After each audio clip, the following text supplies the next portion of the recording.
ఎందుకు కాలే, రాజధాని రాలేదెందుకు మనకు? మీరు ఒక్కసారి ఆలోచన చేయండి మిత్రులారా. వాళ్ళిద్దరూ పాలన చేసే నాయకులు కావాలనుకుంటున్నారు, వాళ్ళిద్దరూ ప్రశ్నించే గొంతులు కావాలని అనుకుంటలేరు మిత్రులారా. ఇవాళ అందుకే నేను అబద్ధాలు చెప్పదలుచుకోలే, అలవి కాని మాటలు మీకు నేను చెప్పదలుచుకోలే. వాస్తవంగా మీకు కావాల్సింది పాలకులు కాదు, మీకు కావాల్సింది ప్రశ్నించే గొంతుకలు.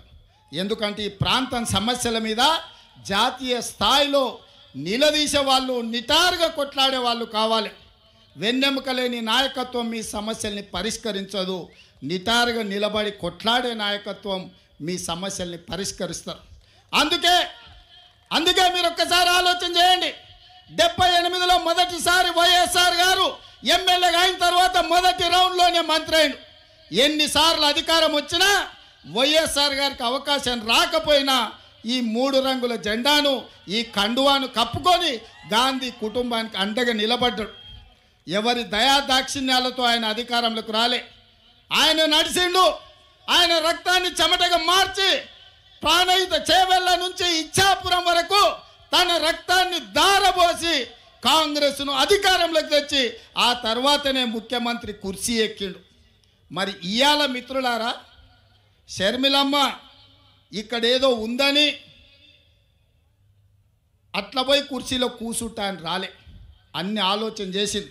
నాతో మాట్లాడింది, అన్నా నేను అక్కడికి పోతున్నా ఏం చేయాలి అంటే, ఎందుకమ్మా ఏం లేదు కదా అన్న. ప్రజలు కష్టాలలో ఉన్నారు. ఇక నేను నిర్ణయించుకున్నా, వైఎస్ఆర్ మా నాన్నగారి ఆశయ సాధన కోసం ఈరోజు ఆంధ్రప్రదేశ్ ప్రజలు కష్టాలలో ఉన్నారు, వాళ్ళకు అండగా నిలబడడానికి నాకు వయసు ఉంది, ఓపిక ఉంది, వాళ్ళ కోసం కొట్లాడే శక్తి ఉంది. నేను మళ్ళా వెనక్కి వెళ్తున్నా, వైఎస్ఆర్ బిడ్డగా, ఆయన రాజకీయ వారసురాలుగా. ఎక్కడైతే పోగొట్టుకున్నామో అక్కడనే మొదలు పెడతాం. వైఎస్ఆర్ ఆశయ సాధనను ఆంధ్రప్రదేశ్ గడ్డ మీద జెండా బాతుతాం.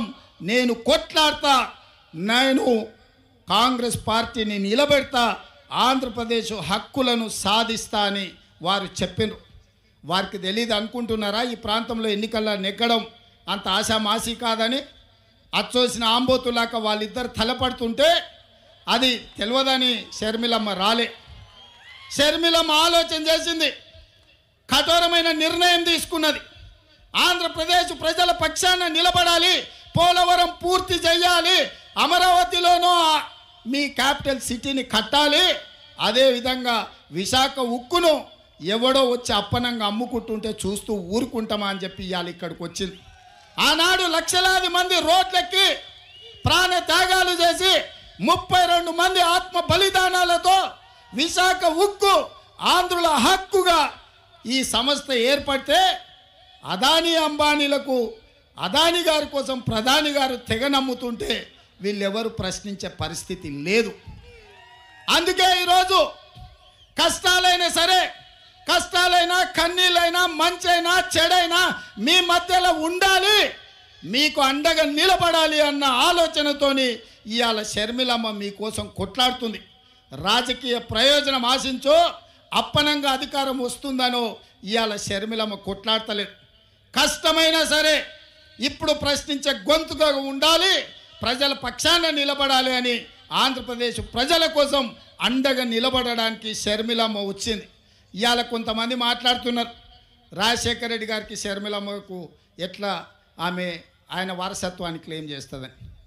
నేను ఆ సోయిలేని వాళ్ళని ఒక మాట అడగదలుచుకున్నా. రాజశేఖర రెడ్డి గారి చివరి కోరిక ఏందయ్యా? రాహుల్ గాంధీ గారిని ప్రధానమంత్రిని చెయ్యడమే చివరి కోరిక కింద మాట్లాడి, కాంగ్రెస్ పార్టీని అధికారంలో తేవడమే తన లక్ష్యంగా, తన బాధ్యతగా వైఎస్ఆర్ గారు మాట ఇచ్చారు.